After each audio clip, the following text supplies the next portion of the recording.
Last class जो हुई थी अपने रेशनल नंबर से रिलेटेड, उसमें हमने रेशनल नंबर की डेफिनेशन, रेशनल नंबर के टाइप, रेशनल नंबर रिप्रेजेंट कैसे किए जाते हैं, और फिर हमने स्टार्ट किया था उसमें रेशनल नंबर की प्रॉपर्टी, जिसमें हमने फर्स्ट जो इसकी प्रॉपर्टी थी क्लोजर प्रॉपर्टी, उसको डिस्कस कर लिया था।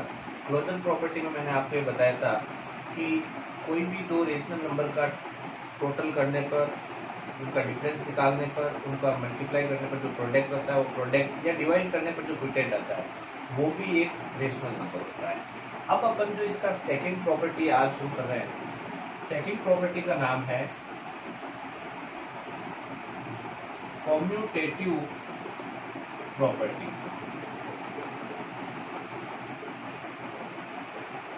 ये जो प्रॉपर्टी होगी, ये प्रॉपर्टी रेशनल नंबर में एडिशन करते समय और मल्टीप्लाई करते समय फॉलो की जाएगी। कि इस प्रॉपर्टी में ये बताया गया है कि कोई भी दो रेशनल नंबर का आप एडिशन कर रहे हैं या मल्टीप्लिकेशन कर रहे हैं, तो उस समय अगर उनका ऑर्डर चेंज हो जाता है, तो ऑर्डर चेंज होने के बाद भी उनका सम और प्रोडक्ट वही रहता है, चेंज नहीं होता है। तो अपन ऐसे लिखेंगे, sum and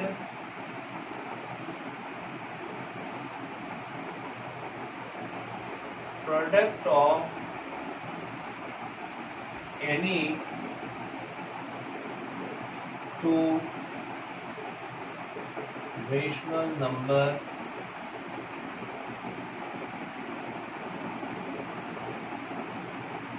remain same after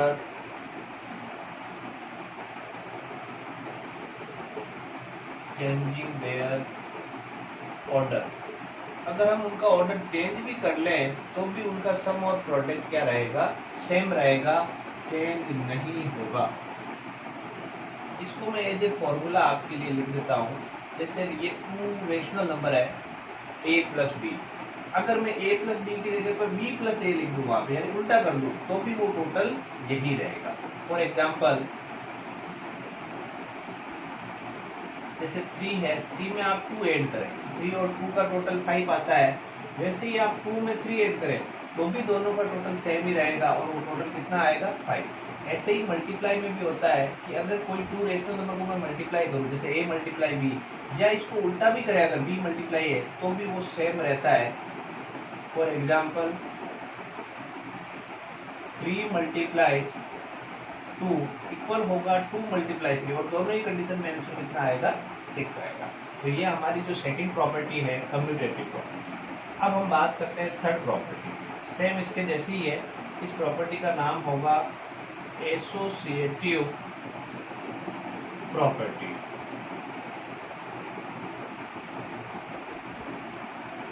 इस प्रॉपर्टी और इस प्रॉपर्टी में डिफरेंस इतना ही रहेगा, ये प्रॉपर्टी भी एडिशन और मल्टीप्लिकेशन में ही फॉलो होगी। यहाँ पर तो अपन ले रहे थे टू रेशनल नंबर, अगर यहाँ पर 2 से ज़्यादा रेशनल नंबर आ जाते हैं, जैसे 3 रेशनल नंबर अगर आ गए, तो फिर उसका जो फॉर्मूला होगा, या कह सकते हैं उनका अगर आप सम और प्रोडक्ट कर रहे हो, तो उसमें आप कोई से भी ऑर्डर में पहले कर सकते हो। यानी जैसे ये 3 नंबर का मुझे एडिशन करना है, तो इसमें आप सबसे पहले सेकंड थर्ड का टोटल करके, और इसका जो टोटल आता है वो आप इसमें ऐड कर दीजिए। या दूसरा तरीका, फर्स्ट और सेकंड का पहले टोटल कर लीजिए और उस टोटल में थर्ड वाले को ऐड कर दीजिए। ऐसे ही मल्टीप्लिकेशन में कर सकते हो आप, जैसे a multiply B multiply C, ये 3 नंबर मल्टीप्लाई करने हैं, तो पहले आप सेकंड और थर्ड का मल्टीप्लाई कर लीजिए, या फर्स्ट और सेकंड का करके फिर थर्ड से मल्टीप्लाई कर लीजिए। इसके एग्जाम्पल देखिए, जैसे मुझे ये नंबर ऐड करना है 2 + 3 + 4, इनका वैसे टोटल कितना आता है, 9 आता है। तो इसको मैं किसी भी तरीके से टोटल करूँ तो वो 9 ही रहेगा। जैसे मैं पहले करता हूँ सेकंड और थर्ड का टोटल पहले, जिसमें ब्रैकेट लगा होता है वो टोटल पहले करते हैं, तो 2 + 3 और 4 का टोटल 7, और ऐसा करने पर इनका फाइनल टोटल आएगा 9। ये इक्वल होगा 2 + 3, इसका टोटल पहले कर लो और फिर इसमें ऐड करो 4। ऐसा करने पर ये 5 + 4, यानी ये भी कितना आएगा आपके, 9। यही आप मल्टीप्लिकेशन में भी कर सकते हो। जैसे मान लीजिए मेरे को ये नंबर मल्टीप्लाई करना है, तो इसमें मैं पहले सेकंड और थर्ड का मल्टीप्लाई कर देता हूँ। 2 × 3 4 = 12, और फिर 12 × 2 = 24। और दूसरा तरीका फर्स्ट और सेकंड को पहले मल्टीप्लाई करके फिर इसके प्रोडक्ट को थर्ड वाले से मल्टीप्लाई करना। तो ये हो जाएगा 6 और ये 4, 6 4 जा 24। यानी ये प्रॉपर्टी और सेकंड वाली जो कम्यूटेटिव प्रॉपर्टी है सेम ही है। इन दोनों में अगर आप ऑर्डर कुछ भी करो, यानी एडिशन और मल्टीप्लिकेशन करते समय आप उसका ऑर्डर कैसा भी रखो, आपको आंसर में कोई चेंज नहीं मिलेगा, यानी सेम आंसर आएगा। तो ये टोटल 2 प्रॉपर्टी हो गई। अब इसकी लास्ट प्रॉपर्टी जो है वो आपकी रहेगी डिस्ट्रीब्यूटिव प्रॉपर्टी।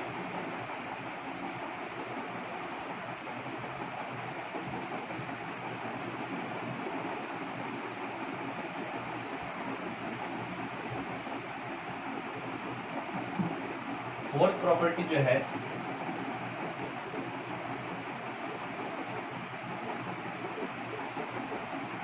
Distributive property. इस प्रॉपर्टी में अपन बड़े मल्टीप्लिकेशन को इजी वे में मल्टीप्लाई कर सकते हैं, यानी कोई बड़ा मल्टीप्लिकेशन दिया हुआ है तो उसको आप इजीली कर सकते हो।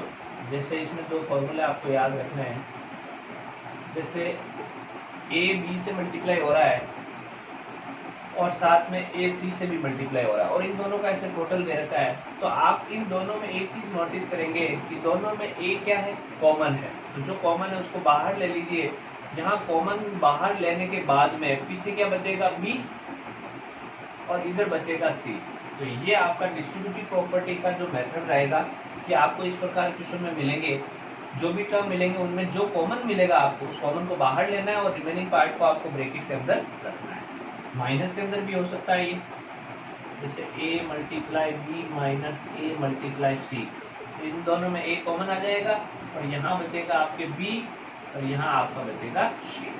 तो ये आपके टोटल 4 प्रॉपर्टी जो थी मेन प्रॉपर्टी, वो मैंने आपको डिस्कस कर दिया। कुछ छोटे से पॉइंट है वो अपन डिस्कस कर लेते हैं। सबसे पहले आता है,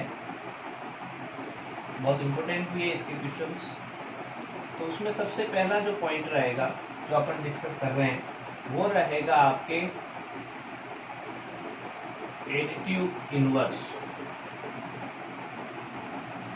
एडिटिव इनवर्स क्या होता है, किसी भी रेशनल नंबर में, जैसे ये रेशनल नंबर है a, अगर मैं इसका अपोजिट, क्योंकि ये प्लस का या कह सकता हूँ मैं ये पॉजिटिव रेशनल नंबर है, अगर मैं इसका अपोजिट, एडिटिव का अपोजिट होता है नेगेटिव और इनवर्स का मतलब होता है अपोजिट, तो अगर मैं इसका अपोजिट साइन वाला नंबर अगर मैं इसके साथ ऐड करूं तो इसका जो टोटल होगा वो 0 होगा। जैसे किसी को मैंने 5 रुपए लिए और वापस उसको 5 रुपए दे दिए तो हिसाब क्या रहेगा, 0। एग्जाम्पल देखिए, जैसे इसमें क्वेश्चन कैसे पूछ सकता है,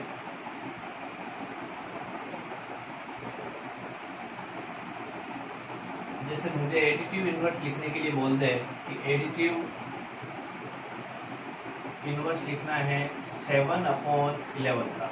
अब ये 7/11 प्लस का नंबर है, तो इसके साथ में ऐसा कौन सा नंबर ऐड करूँ कि इनका टोटल 0 हो जाए, तो इसके साथ में जो नंबर होगा वो माइनस का 7/11 होगा। तभी मैं देखो इस 7/11 में अगर माइनस का 7/11 ऐड करता हूँ तभी इसका टोटल 0 आएगा, क्योंकि ये प्लस माइनस माइनस होगा तो 7/11 में से 7/11 माइनस हो जाएगा और पीछे आंसर बचेगा 0।